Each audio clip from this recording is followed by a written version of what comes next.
Ready for a deep dive.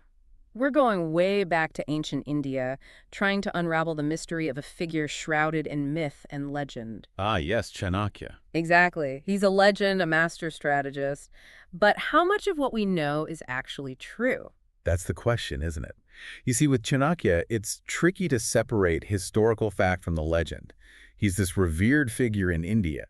Teacher, philosopher, economist, brilliant strategist. The original Renaissance man.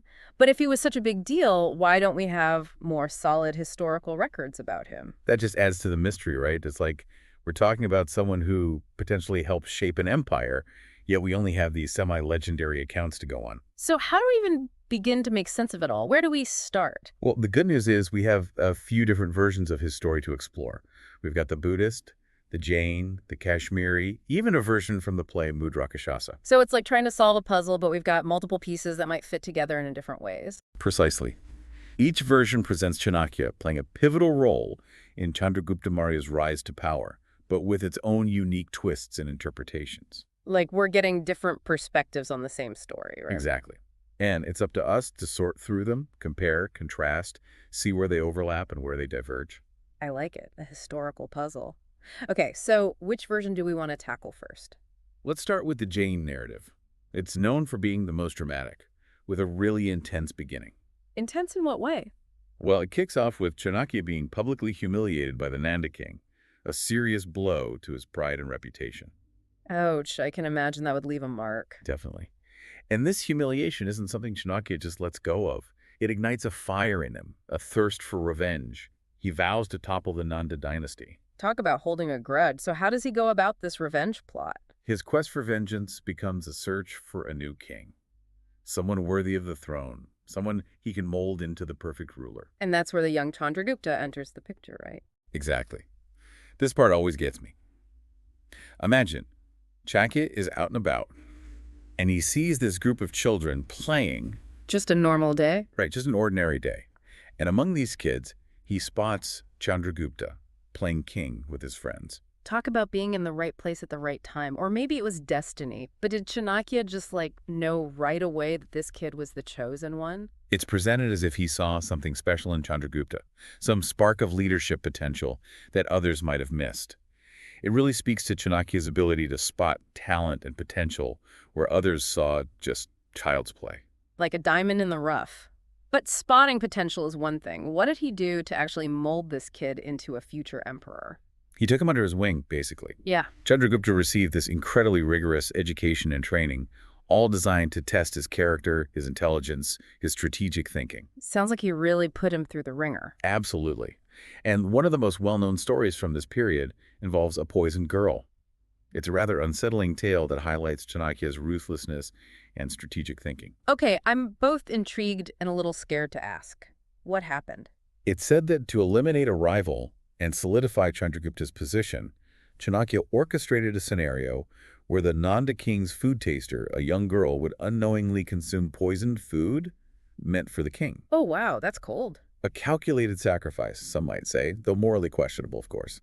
But it demonstrates the lengths Chanakya was willing to go to achieve his goals. And did it work? It did, eventually paving the way for Chandragupta to ascend the throne. But the story doesn't end there. We also have this element of karma coming into play, particularly with the character of Subandhu. Who's Subandhu? He was one of the Nanda king's ministers who initially supported Chanakya's plan but later betrayed him. As a consequence of his betrayal, he ends up cursed and forced to become a monk. Karma can be rough. Okay, so just to recap, in the Jain narrative, we've got intrigue, betrayal, revenge, even a curse. It's like a historical thriller. But I'm curious, how does the Buddhist version compare? Does it paint a similar picture of Chanakya? It does in some ways, but it also introduces some intriguing differences.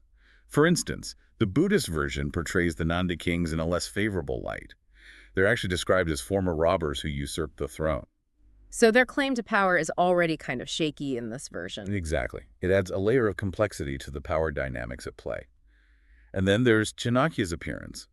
The Buddhist texts describe him as, well, not the most conventionally attractive figure. Oh, really? What do they say about him? Let's just say he doesn't fit the typical image of a wise and powerful strategist. In fact, his appearance even leads to a rather unfortunate encounter with Dhanananda, resulting in a curse. Another curse. This guy can't catch a break. What happened this time? Dhanananda took one look at Chanakya and essentially laughed him out of court, mocking his appearance. Humiliated and angered, Chanakya vowed to take revenge. It seems like humiliation is a recurring theme in Chanakya's life. It certainly seems that way. But despite this setback, Chanakya doesn't give up. He eventually discovers Chandragupta, just like in the Jain narrative. However, this time, he tests his strategic mind with a clever amulet test. A test. I like where this is going. Tell me more about this amulet test. It involved a strategic puzzle, essentially. It was a way for Chanakya to assess Chandragupta's critical thinking skills, his ability to make decisions under pressure, and his overall strategic thinking. Clever. So what did this test involve? Was it like a riddle or something? I'd love to give you all the specifics, but the source material is a little vague on the details. But the point is, Chanakya was impressed, seeing in Chandragupta the makings of a true leader. So he saw past the outward appearances of both the Nanda king and Chandragupta. It would seem so. He had a knack for seeing beyond the surface, recognizing potential that others missed. But there's another intriguing detail in the Buddhist version that we didn't touch on in the Jain narrative. Chanakya somehow amasses a huge amount of wealth, using a secret technique to multiply his gold. Wait, what? How did he do that? Was he some kind of alchemist? It's presented almost like a lost art or a forgotten technology. The source material describes him taking one gold coin and, through some mysterious process, turning it into 8. That's incredible. Was it some sort of ancient Indian investment strategy? Or maybe he had a secret gold mine stashed away somewhere? It's definitely a head-scratcher. Some scholars speculate it could have been a sophisticated system of investment or leverage, perhaps taking advantage of trade routes and market fluctuations. But whatever the method, it highlights his resourcefulness and understanding of finance. So not just a master strategist on the battlefield, but also in the marketplace. That's wild. But before we get too caught up in ancient economics, the Buddhist version also mentions a poisoned food incident and the birth of Bindusara, Chandragupta's heir, right? It does, and it's fascinating to see how these pivotal events are woven into each version of the story. For instance, how do you think Chanakya's personality is portrayed in the Buddhist narrative compared to the Jain? Does he come across differently? Now that you mention it, there is a difference, isn't there? In the Jain version, he's driven by this burning desire for revenge. He's cunning, ruthless even. Right. But in the Buddhist version, while he's still strategic and ambitious, there's this added layer of resilience. He overcomes a curse. He finds unconventional paths to success. It's almost like we're seeing two sides of the same coin. Exactly. And it makes you wonder, what were the real motivations behind his actions? Yeah. Was it purely revenge or was it something more? This is where things get really interesting for me because it's not just about figuring out what really happened. It's about understanding how history is shaped through storytelling, how different perspectives can paint vastly different portraits of the same figure. It's like we're dealing with multiple Chanakyas all at once. It's fascinating, but also makes it tough to figure out the truth. It definitely keeps you on your toes. Yeah. But that's the beauty of studying ancient figures like him. Yeah. There's always more to uncover. Speaking of uncovering, we've talked a lot about the stories surrounding Chanakya, but what about his writings? He was known for the Arthashastra, right? It's supposed to be this incredible work on statecraft. Absolutely. The Arthashastra is considered his masterpiece, a comprehensive guide to ruling a kingdom, covering everything from diplomacy and warfare to economics and espionage. It's like the ancient Indian version of The Prince by Machiavelli. You could say that. Uh-huh. But what makes the Arthashastra so fascinating is its depth and practicality. Chanakya doesn't just talk about abstract ideals of leadership. He lays out concrete strategies and tactics for dealing with real-world situations. So it's like a how-to manual for rulers. What are some of the key principles he outlines in there? One of the central concepts is the mandala theory. Have you heard of that? It rings a bell, but I'm a little fuzzy on the details. Basically, it's this idea that a kingdom exists within a complex web of relationships with other states. There are your allies, your enemies, and those who can swing either way. And a wise ruler needs to understand these dynamics, how to leverage them to their advantage. So it's all about understanding the bigger picture, the entire chessboard, not just your own moves, right? Exactly. It's about analyzing strengths and weaknesses, anticipating threats, forging alliances. It's about playing the long game. Sounds like that kind of strategic thinking would still be relevant today, even in our modern world. Oh, absolutely. The principles of mandala theory are still studied and applied in fields like international relations and geopolitics. Wow, so we're talking about ideas that have resonated for centuries. That's pretty impressive. But there's always a but, isn't there? Is it even certain that Chanakya was the one who actually wrote the Arthashastra? Ah, good point. That's a question that scholars have been debating for ages. You see, the text itself identifies the author as Kautilya. So maybe Kautilya was his pen name. That's one possibility. Or it could have been a title, or even a completely different person. We just don't know for sure. A historical mystery for the ages. But regardless of who actually put pen to paper, it's clear that the Arthashastra is a work of incredible strategic brilliance. But didn't Chanakya have another, maybe a little more accessible literary hit? Something about his wise sayings. You're thinking of the Chanakya Niti. Yes, that's it. What's the story behind that one? It's a collection of aphorisms, basically short, memorable sayings that offer advice on everything from leadership and decision-making to personal conduct and morality. So from grand strategy to everyday life advice, this guy really did cover all the bases. He certainly did. And the Chanakya Niti is full of these little gems of wisdom that have been passed down through generations in India. Any examples come to mind? Something that really stood out to you? One that always stuck with me is, a person should not be too honest. Straight trees are cut first, and honest people are screwed first. Ooh, that's a bit cynical, but I can see where he's coming from. Right. It's a reminder that the world can be a harsh place, and sometimes you need to be adaptable, maybe even a little bit cunning, to survive and thrive. Which, when you think about Chanakya's own life story, makes a lot of sense. It's like he's speaking from experience. But cynicism aside, you gotta admit the guy had a way with words. And it's not just his writings that have stood the test of time. His legacy is huge, even beyond the world of scholarship.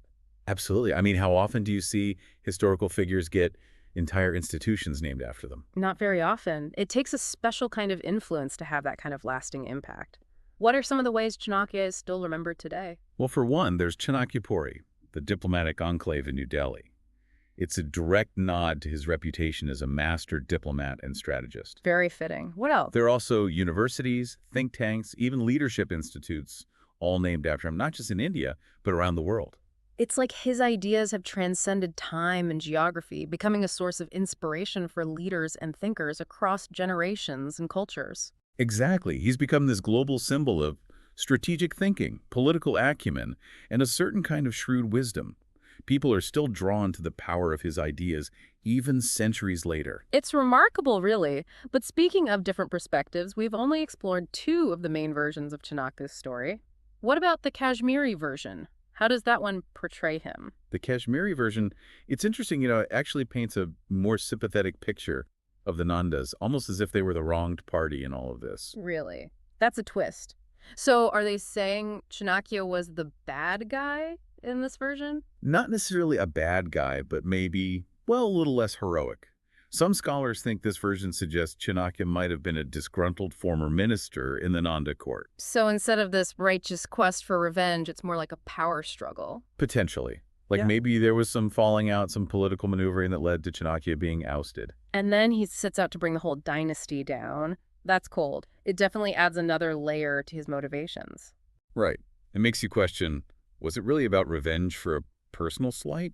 Or was it more about seizing an opportunity, political ambition, that kind of thing? And speaking of political maneuvering, we can't forget about the version of Chanakya that appears in the play Mudrakshasa. Ah, yes, the playwright's take.